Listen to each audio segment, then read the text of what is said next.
Female empowerment is something that means a lot to me, and I like to see a variety of interesting female characters in the games I play, be they scantily clad maidens or more of your Samus Aran type of girl. Love me some Samus.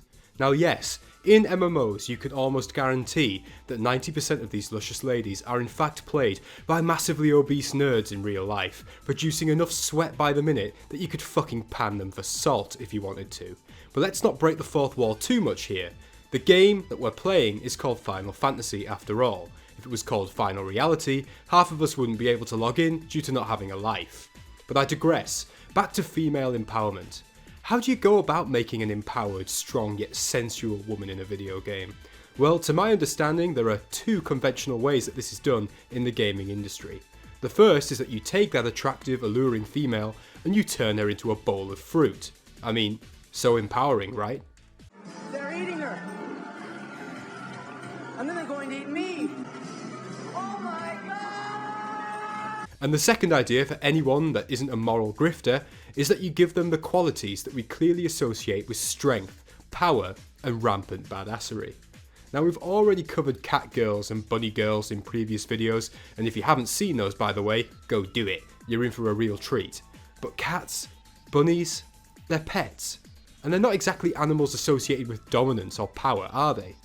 The only power my cats have ever dominated in is the power nap. And so we come to the subject of this video. You can take or leave your bunnies and cats. These girls are on another level. Skyrim will never be the same for you again once you meet them. Ladies and gentlemen, I present to you the Dragongirls of Final Fantasy XIV, the Aura. Now some wise soul commented on my most recent videos, encouraging me to start reading and exploring the lore of Eorzean so that I have more to talk about in these videos than pure degeneracy. And considering that in a really weird way these videos are technically Final Fantasy XIV lore content, I thought fuck it, so here goes.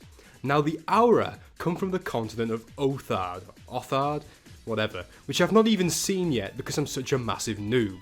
They live in a society which is divided into two distinct groups, the Zayla, which are a warlike nomadic tribal people based quite clearly on Central Asian cultures like the Mongols, as well as the Rayan, which appear to be complete pussies. If you remember anything from this video, it's this.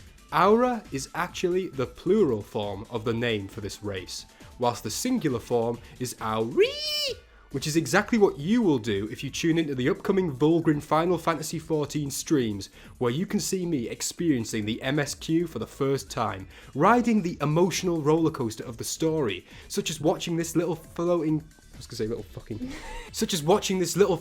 cabbage get absolutely sparked out, roundhouse style by Livia Sass, aka Uterus Helmet. It's not something you want to miss, trust me. More info on when these streams will start in the next couple of videos. For now, back to the Dragongirls. Now I was honestly pretty surprised by the fact that despite being a hybrid of human and dragon, Aura females are actually quite petite, especially compared to the big Chungus Fiera. It got even weirder when I saw that the male Aura are absolutely massive in comparison to the females. All I'm going to say is that either these dragon boys are incredibly disproportionate or Aura mating is like parking a double-decker bus in a bike shed.